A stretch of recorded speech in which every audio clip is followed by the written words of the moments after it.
Orang yang ditunggu-tunggu datang. Orang yang jamnya di kiri kanan. Pak Benny Murdani. Dia ngomong gini, ini yang nyekolahin Mardigu siapa? Diam semua. Pak. Saya bilang, oh siap, begini aja kan. Ini tuh di belakang kita. Ini orang ambil state sponsor terorisme. Di Indonesia cuman gua sama Pak Harto yang melakukan state sponsor terorisme. Ini artinya kerja dia nanti ngintelin gua sama Pak Harto. Siapa yang bayarin dia? Siapa yang nyekolahin dia? Siapa yang ngajarin? Semua diam. Berdiri kamu. Ya, tidak tahu jenderal. Pak. Sudah 14 yang gak ada ngaku. Diam aja semua. Dan singkat cerita, sampailah dia kesel kali udah 1 jam maki-maki gak ada yang ngaku juga. Dia bilang, Mardigu, siap. Apa tugas intelijen? Siap jenderal. Dipelajarin di akademi adalah first line of defense. Garda terdepan sebuah pertahanan. Jadi ingat, intelijen itu ibarat kita punya rumah di pinggir hutan. Intelijen itu adalah anjing herder, bener nggak? Yang mengendusnya tajam, yang buas, yang belum ada apa-apa udah tahu nih bakal maling dan lain sebagainya gitu. Siap jenderal. First line of defense. Pak, digampar gua. Saya bilang kena juga gua. Goblok, itu di sekolah. Di sini bukan. Tugas intelijen? Siap, nggak tahu jenderal. Nah, gitu dong kata dia gitu. Tugas intelijen pertama adalah create leader. Jadi setelah Pak Harto, Habibie, setelah Habibie kalian tentukan. Bayangin, tahun 91 Pak. Benny Murdani sudah ngomong Pak. Mardigu, kita yang paling junior. Apa tugas intelijen berikutnya? Siap, tidak tahu jenderal. Pak, gitu langsung. Tugas berikutnya adalah no surprises. Jadi nggak boleh ada keterkejutan. Itu ada terkejut, intelijen nggak bekerja, kata dia gitu. Ya kayak sekarang, ada apa ya, bener nggak? Wondering what happened. Intelijennya nggak kerja, gitu ya. Karena intelijen adalah sebuah wilayah militer. Jadi kalau polisi itu security, keamanan. Kalau pertahanan itu militer. Militer itu enemy centric approach, semua orang musuh. Kalau polisi semua orang teman, gitu ya. Tugas polisi mempidanakan crime.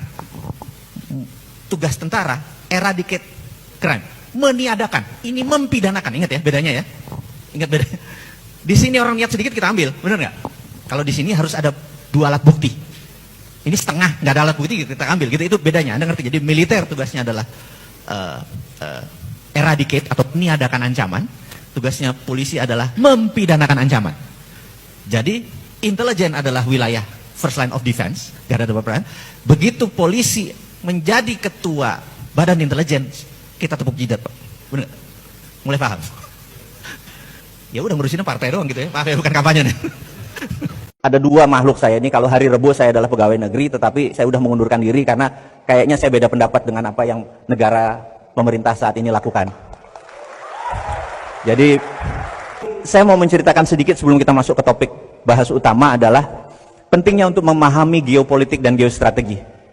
Saya belajar 6 tahun oleh negara untuk mempelajari ilmu beginian. Terus sampai sekarang asal mengajar di lembaga dari tahun 98 sampai sekarang. 4 tahun terakhir dengan Pak Riamizar Riyakudu sebagai staf khusus Menteri Pertahanan, dan saya mengundurkan diri di semuanya karena saya merasa ada yang nggak pas.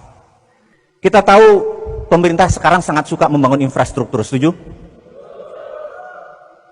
Tidak salah membangunnya. Yang saya nggak suka adalah hutangnya, benar nggak? Di mana kita di Kementerian Pertahanan dulu, sekali lagi saya bukan sekarang, jadi saya bilang itu udah masa lalu saya. Kita panggil 3 departemen, BUMN karena dia akan membangun, kemudian Menteri PUPR, kemudian Menteri Perhubungan karena jalan kalau udah jadi yang ngelola Menteri Perhubungan, gitu kan? Sewaktu kita panggil, kita tanya, Bapak membangun jalan dari ujung Lampung sampai Aceh, saya angkat topi, betul ya? Yang saya mau tanya adalah, ada nggak jalan yang 3 km lurus? Mereka bertiga, pejabat ini bingung. Untuk apa Pak? Saya tanya, Anda pernah ikut Lemhanas nggak? Mereka diem. Ya untuk apa? Kalau kita perang sama Malaysia atau Singapura, kapal perang kita bisa landing di mana pesawat kita, bener nggak? Oh itu tahu gunanya, dan kita nggak minta biaya.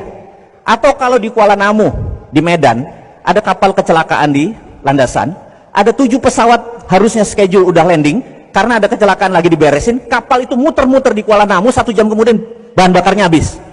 Di mana bisa dimendaratkan? Oh, enggak tahu Pak.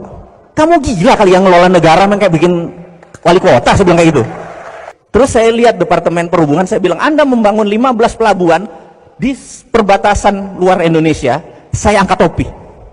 Triliun biayanya, saya angkat topi untuk menghidupkan ekonomi, betul nggak? Tapi kapal perang kita satu pun nggak ada yang bisa sandar.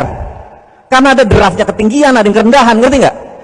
Kami nggak bisa bela negara, jadi waktu kemarin Raja Ampat ada kapal yang nyangkut, kita nggak bisa protek, karena Anda tidak ngerti bela negara.